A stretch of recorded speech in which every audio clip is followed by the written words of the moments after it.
Le cercle RH, notre débat, on s'intéresse aujourd'hui aux violences sexuelles et sexistes au travail, dans l'entreprise. On va faire le point évidemment à travers des chiffres. Alors, on se souvient de Balance ton port qui avait suscité comme ça un émoi où chacun ou chacune s'était exprimé. Certaines avaient dénoncé leurs agresseurs. On en est où depuis? Parce que c'est intéressant de savoir comment les choses ont évolué. Et puis il y a cette loi, on en a parlé sur ce plateau, la loi du 31 mars dernier, il y a quelques jours, qui est entrée en application, la loi santé et travail sur la notion de propos sexistes répétés, mais il y a un débat de juristes et on va en parler avec mes invités.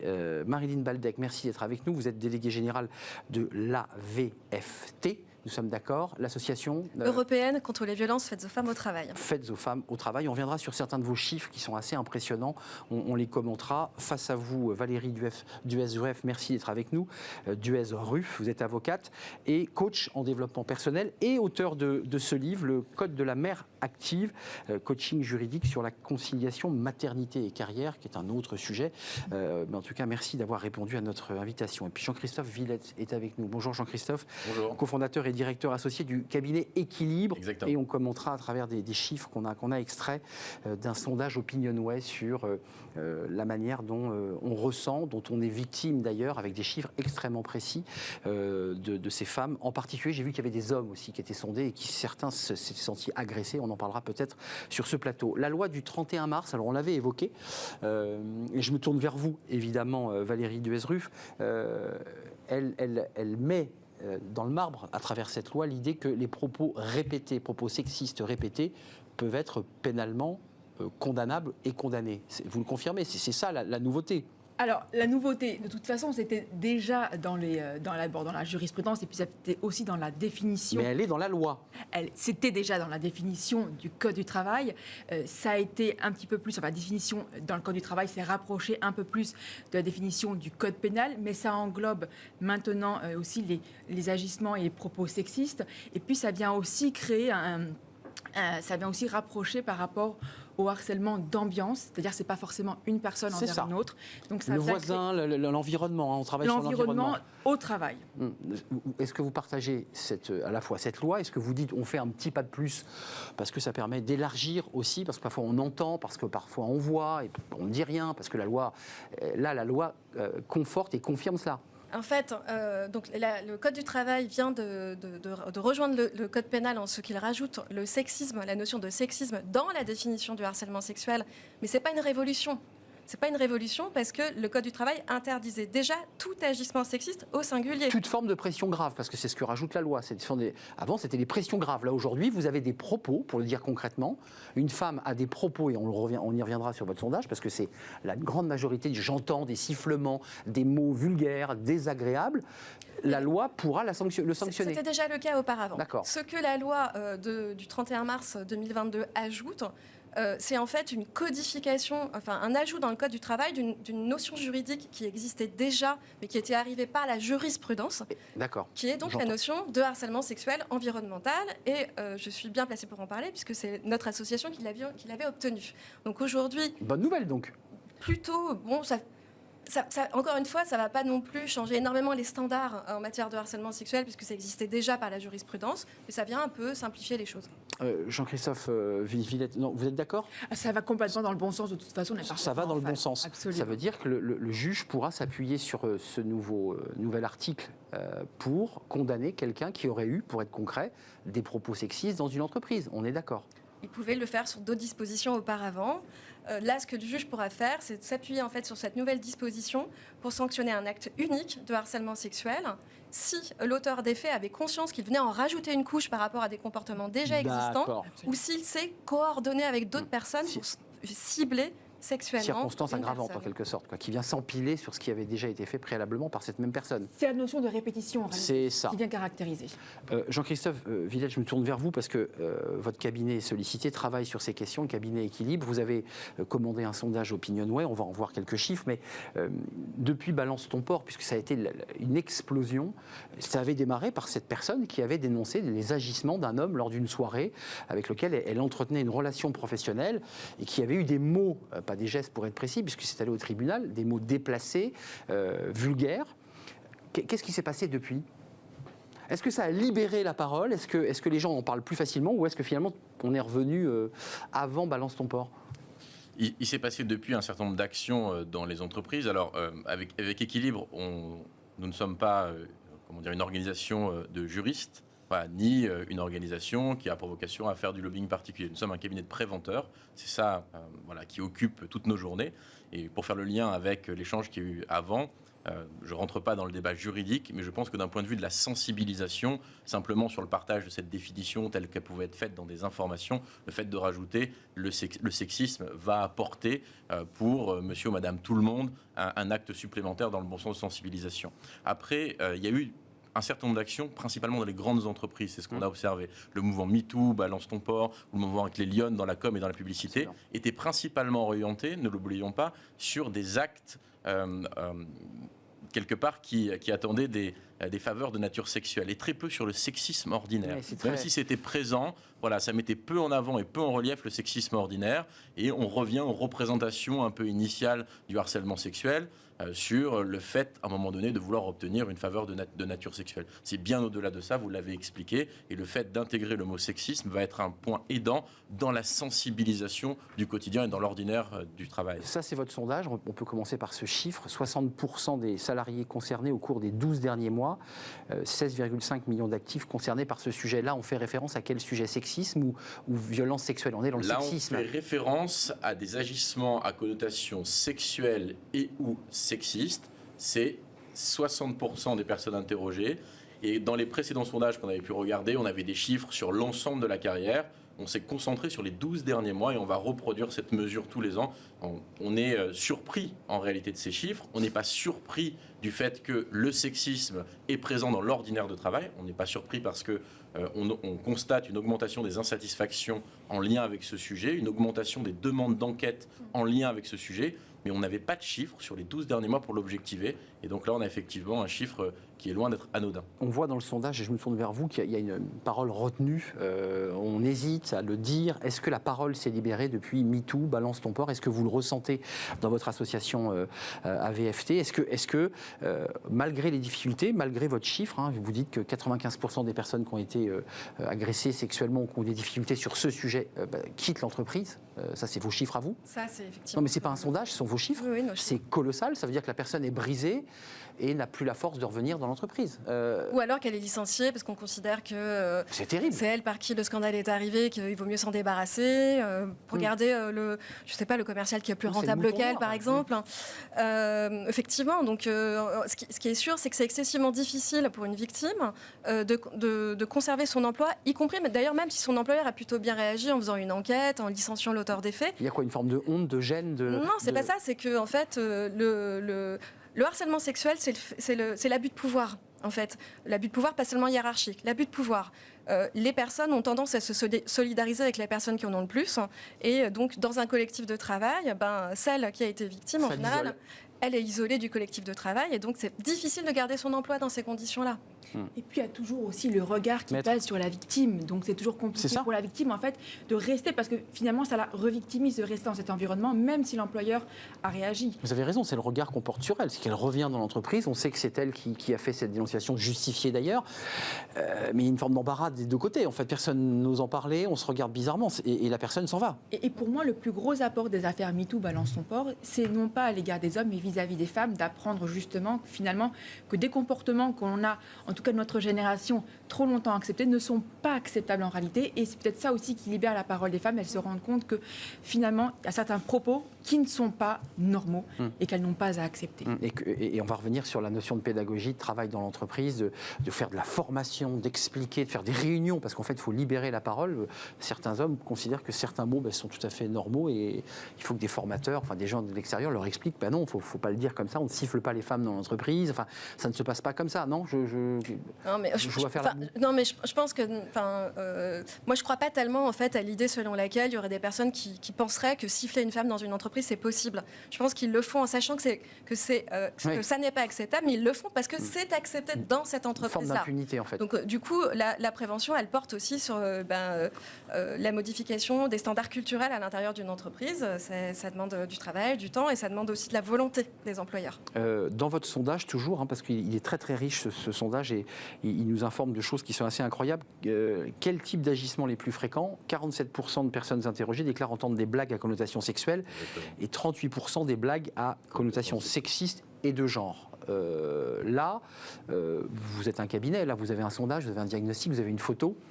La réponse que vous faites à une entreprise qui vous dit moi, effectivement, j'ai ces problèmes, qu'est-ce que vous leur proposez? C'est de continuer les efforts d'information. On a parlé plus tôt. Il y a un écart très important entre la représentation des salariés dans l'ordinaire du travail, de ce que revêt en réalité le harcèlement sexuel, et puis les concepts juridiques. Donc il y a un sujet déjà à ce niveau-là de conscientisation, d'information, d'ouverture du dialogue. Je souhaite qu'on ne focalise pas uniquement le sujet des violences sexuelles et sexistes sur les violences faites par des hommes auprès des femmes. Il y a des différences et on l'a dans l'observatoire sur certains sujets, mais qu'on l'élargisse vraiment aux différences de genre. J'attire l'attention aussi sur le fait que dans les instituts de sondage, sur les échantillons représentatifs, eh bien, les non-binaires ne font pas partie des catégories qui font l'objet à un moment donné d'une possibilité d'évaluation représentative. Donc voilà, je pense que c'est important qu'on élargisse ce sujet. Alors il y a quand même des jurisprudences de propositions sexuelles d'hommes envers hommes aussi, mais voilà, pour le moment dans la loi, effectivement, ce n'est pas tout à fait... Là, on n'est que sur la jurisprudence, puisqu'on revient tout à l'heure à la loi qui inscrit. Là, on est dans la jurisprudence de propositions d'hommes vers des hommes qui eux-mêmes se sentent harcelés. Oui, mais de toute façon, la loi n'a pas rentré dans ce genre de débat. Absolument. Et en fait, il y a des grands items à traiter quand on veut organiser de la prévention sur ces sujets-là. C'est parler, par exemple, du harcèlement sexuel environnemental et des ambiances qui sont délétères pour la santé physique et psychique des salariés. Bien sûr. C'est de dire que le harcèlement sexuel, ça peut aussi être un acte unique dans certains cas. C'est de faire un travail sur la notion de consentement sexuel. Et ça concerne tout le monde, quel que soit son sexe ou son genre. 6%, ça c'est votre sondage. Alors, bon, le chiffre est faible, mais quand on le remet ensuite sur le nombre de salariés qui ont pu être concernés par cela, 6% de ces personnes, femmes 8%, hommes 4%, c'est important de le préciser, soit environ 1,6 million de personnes, donc de salariés, ont fait l'objet sans consentement de contact sur la bouche ou la poitrine ou le sexe ou les fesses ou les cuisses, soit donc vous confirmez, des agressions sexuelles. Soit une agression sexuelle. Absolument. Au cours des 12 derniers mois. Au cours des 12 derniers mois. Ce qui fait à peu près 1 650 000 personnes. Voilà, ce qui permet de poser le sujet. Pour le dire, maître Duez-Ruf, c'est-à-dire que si ces personnes décidaient, hommes ou femmes, d'aller porter plainte, donc il y aurait 1,6 million de personnes qui iraient porter plainte pour dénoncer. Non, mais elles auraient droit, et légitimement droit, à aller porter plainte. Non, Elles ont légitimement droit d'aller. Après, il y a deux voies de recours. Ça peut être le pénal ou le prud'homme, selon la voie d'action qui est privilégiée, selon le contexte. Mais au travail, les deux sont possibles. Vous devez être submergé de personnes qui poussent la porte de votre cabinet pour vous dire, bon maintenant, ça suffit, je parle, je veux attaquer en justice. Comment ça se passe, ça? Ou alors est-ce qu'il y a beaucoup plus de prudence, de pudeur, de gêne, on hésite? Et j'ai vu d'ailleurs que l'énonciation des faits est souvent très décalée, c'est-à-dire qu'on ne le dit jamais sur le moment, mais on attend, il y a quelque chose qui est de l'ordre de la retenue. Alors, on hésite, et deux, il a la preuve. Comment est-ce que parfois on recueille la preuve sur par exemple, uniquement des propos, sur des allusions, sur des invitations, sur du tactile aussi? Comment est-ce qu'on peut garder la preuve de ça? C'est toujours un caractère... C'est parole contre parole, en fait. C'est toute la difficulté de caractère probatoire des dossiers de ce genre de dossiers-là. Oui, l'avocat dit, mais vous avez des images, vous avez une vidéo, vous avez... Alors ça, c'est une grosse partie du travail qu'on fait à l'association. C'est quand on est saisi d'une situation, c'est de travailler sur le faisceau d'indices. Oui. Mais le faisceau d'indices, ça ne veut pas dire qu'on a besoin de preuves directes ou de preuves matérielles ou de traces de coups ou d'ADN dans ces dossiers-là, clairement. Donc d'abord, ce qu'il faut savoir, c'est que quand on est salarié victime de harcèlement sexuel, on bénéficie d'une exception probatoire, c'est-à-dire d'un aménagement de la charge de la preuve, et que les salariés n'ont pas besoin, devant le Conseil de prud'homme, d'apporter une preuve totale, complète, péremptoire. Des éléments de fait qui laissent présumer l'existence du harcèlement sexuel, charge à l'adversaire, donc l'employeur, d'apporter la preuve contraire. Ça n'est pas si facile. Quand vous dites harcèlement, il y a la notion de répétition, je m'excuse. Ça n'est pas si facile, premièrement. Et puis, par ailleurs, les employeurs qui ont amené des enquêtes internes pour établir la matérialité des faits de harcèlement sexuel bénéficient de règles de preuve aussi.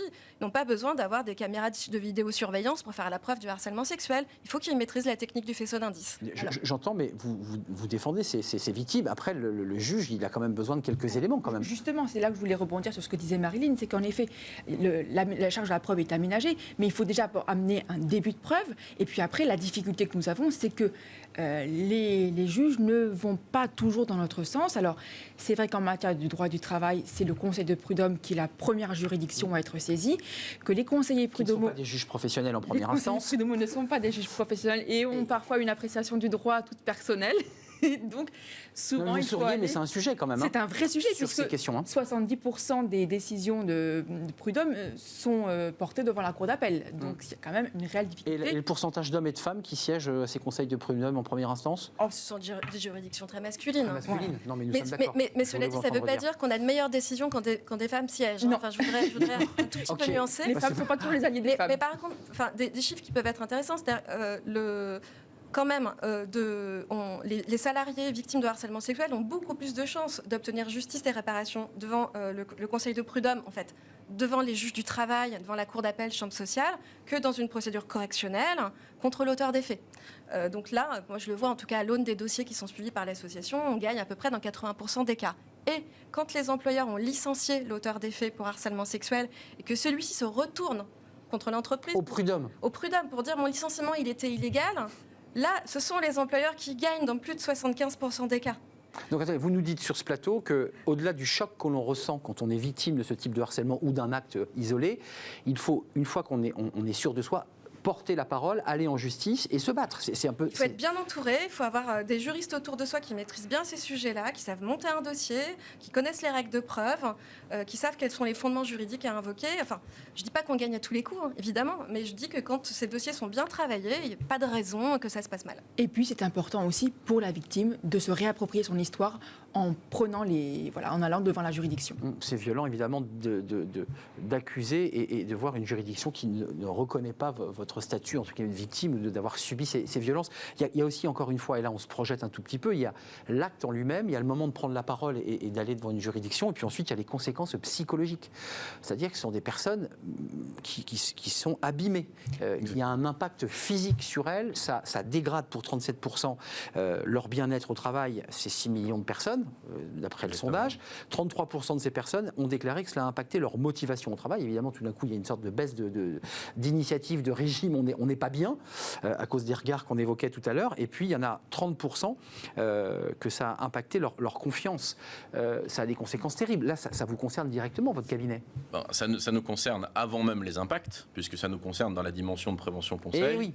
Et on parle beaucoup de la gestion finalement des situations individuelles, comment accompagner une victime à un moment donné à faire valoir ses droits, à se défendre dans la situation. Mais j'ai vraiment envie d'insister sur les efforts collectifs à faire sur le sujet et sur le fait que la gestion juridique d'une situation, c'est un des leviers possible, mais il y en a aussi beaucoup d'autres. La médiation est possible. Vous avez des secteurs d'activité dans lesquels, depuis des années et des années, la culture de travail intègre le sexisme ou les sous couvert de blagues et de plaisanteries à connotation sexuelle. Il y a des efforts de prévention collectif à faire, il y a du dialogue à mettre en place, bien sûr. De mettre des mots. Et de rappeler que la gestion juridique de la situation est une des possibilités, mais il y a des efforts collectifs et complémentaires à faire. Et sur les 30%, juste sur les 30%, on a quand même 30%, vous avez cité des chiffres, mais on a 30% des personnes qui conservent des impacts négatifs de l'exposition à un agissement au moment où on a fait le sondage. C'est-à-dire que peu importe le moment auquel ils ont été exposés, au moment où on a fait le sondage, c'est-à-dire il y a un mois,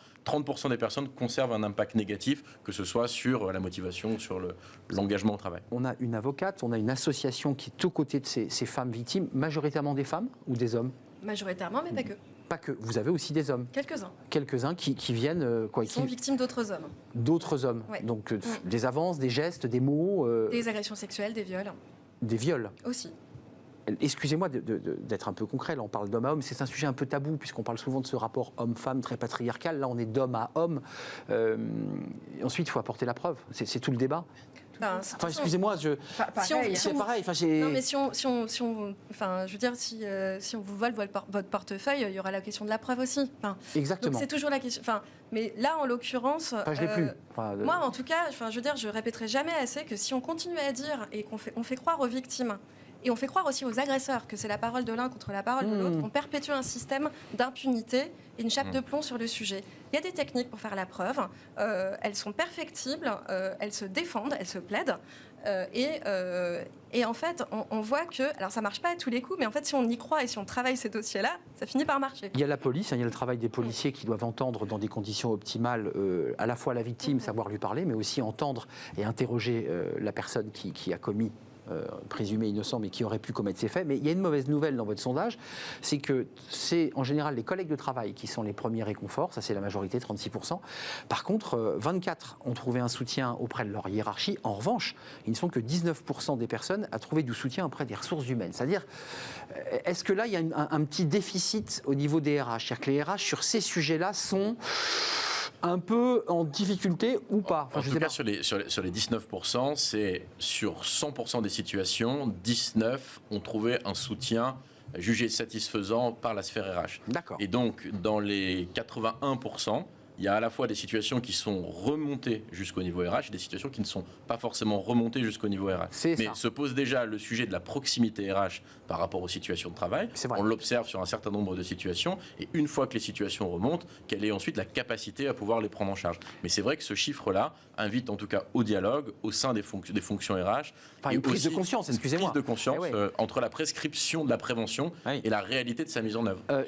Alors, Valérie, allez-y. Non, ça veut dire que dans ce cas, les salariés concernés n'osent pas non plus s'adresser à la hiérarchie, à la direction et aux ressources humaines. Ils n'ont pas toujours confiance. Voilà. Mais j'osais à peine poser la question, est-ce qu'il y a une forme d'omerta? On se dit, moi, je ne vais pas aller pousser la porte de la RH parce que c'est un manager, parce que, je ne sais pas, pour 1001 questions, on hésite un peu. Il y a plusieurs choses. D'abord, quand on est employeur, mettre en place une politique de prévention avec une politique de traitement des plaintes, de la com, tout ça, c'est très bien, mais ce n'est pas suffisant. Il faut que ce soit incarné par les personnes qui portent ces politiques. Il faut qu'on ait confiance dans ces personnes. Il ne faut pas que le directeur des ressources humaines, c'est celui qui raconte des blagues de cul à la machine à café. Pas du harcèlement washing, enfin lutte contre le harcèlement washing. Donc, voilà, il y a ça. Et puis ensuite, il faut aussi que les directions des ressources humaines, les personnes en responsabilité communiquent pour dissiper en fait des mystifications juridiques sur cette question-là. Par exemple, on va agir même s'il y a une plainte en cours. On va agir même si monsieur il a bénéficié d'un classement sans suite de sa plainte, parce qu'en fait, c'est déconnecter tout ça. Pas facile, hein, parce que c'est qu'il y a des entreprises qui disent attendez, c'est classé sans suite, et donc circulaire, rien à voir. Oui, mais la jurisprudence est claire là-dessus. Il n'y a pas d'impact des règles de procédurales en droit pénal sur la responsabilité de l'employeur. La présomption d'innocence n'a rien à faire dans la responsabilité de l'employeur, par exemple. Donc, s'il y a de la communication en continu sur ces sujets-là, les salariés ils vont aller voir leur hiérarchie. Parce que ce qu'il faut bien comprendre, c'est que pèse sur l'employeur une obligation de sécurité. L'employeur est tenu de s'assurer de la sécurité physique et mentale. QVT, qualité de vie au travail, RSE d'une manière générale, c'est son obligation. C'est son obligation, il peut être condamné sur ce fondement. Et aussi sur l'ensemble des salariés et d'assistance à personne en danger en fonction de la situation. Je crois que c'est important de le rappeler, ce principe de co-responsabilité dans une organisation. Mais la responsabilité de l'employeur, la responsabilité de tout le monde. Le débat est passionnant, il nous reste peu de temps, mais avant de nous... des organisations syndicales. Voilà. Et des lanceurs d'alerte. Non, mais j'ai essayé de le lancer tout à l'heure en parlant des prud'hommes et des organisations syndicales. Les prud'hommes, en première instance, ce sont des représentants syndicaux, pour être extrêmement précis. Il y a les organisations syndicales, les OS, comme on les appelle. Elles font leur boulot ou pas? Est-ce qu'elles sont assez armées sur ces questions? Non, elles ne sont pas assez armées, mais ça va objectivement quand même mieux qu'il y a 5 ans ou 10 ans. Incontestablement, il y a des grandes centrales qui se sont dotées même de leur propre les mentalités changent. De prise en charge pour les victimes salariées de leurs propres organisations ou pour les militants de leurs organisations. Donc il y a des choses qui évoluent, même si la marge de progression est encore très très très grande.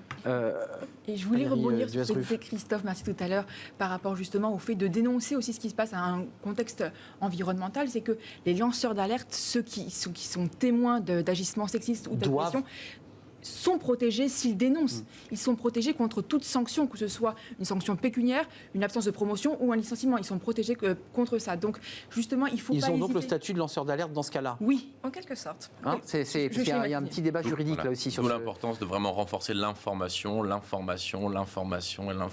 les organisations. Il y a des choses qui ont été faites, mais... des piqûres de rappel sont nécessaires quand même, ça a déjà été fait. Et il y a beaucoup d'organisations où ça n'a pas encore été fait. Et c'est vraiment une étape très pragmatique, très simple. C'est pas un gadget, parce que l'entreprise est pénalement responsable de la santé et de la qualité de vie des salariés au travail et que c'est un des éléments de son bien-être, c'est-à-dire de ne pas être ni harcelé, ni agressé. Non, je vous êtes d'accord. Au moins civilement responsable. Voilà. Pénalement dans certains cas. Un peu fort. Mais pénalement dans certains cas, dans le cas de viol, par exemple. Ah oui. Là, il n'y a pas de doute. Oui, mais civilement, déjà, ça peut coûter cher, notamment une petite boîte, ça peut coûter très cher, elle peut mettre la clé sous la porte. Alors, ce qu'il faut savoir, c'est que les barèmes, la limitation des indemnités prud'homales, oui. elle ne s'applique pas en matière de harcèlement sexuel. C'est écarté. Donc, s'il y a des employeurs qui nous écoutent, Donc, c'est le juge qui choisit. qui évalue Bah oui. En fonction du préjudice. en fonction du préjudice. C'est ça. Alors que pour le reste du contentieux, il y a une limitation. Donc, ça peut coûter très cher, ça peut coûter 1 an, 2 ans de salaire. Et au-delà de l'obligation de conformité, on peut espérer que les entreprises réalignent le sujet avec leurs valeurs. Pour un certain nombre d'entre Celles elles. qui Je pense que sont c'est à important mission, aussi. qui se lancent dans la raison Oui. d'être, tout ça Bien sont sûr. des éléments qui doivent être C'est un pris point important. sérieusement en main. Merci à vous, mesdames Valérie Duez-Ruff, avocate et coach en développement personnel, et vous accompagnez ces victimes, femmes et hommes, je crois. Et merci à vous, Marilyn Baldec, déléguée générale de l'AVFT, Association européenne contre les violences faites aux femmes au travail, avec l'idée qu'il faut y aller, il faut dire les choses, il faut à condition d'être bien encadré, ne pas rester seul, Bien évidemment. accompagné. Jean-Christophe Villette, merci. Et puis ce Merci sondage à beaucoup. découvrir, Opinionway et le cabinet et l'Observatoire Équilibre, directeur et cofondateur de ce cabinet Équilibre. C'est un vrai plaisir de partager ce débat avec vous. On termine avec Fenêtre sur l'emploi. On parle recrutement dans un secteur connu, mais dont on ne sait pas qui le recrute. Le textile, oui, le secteur du textile en France, il y a du recrutement et on en parle.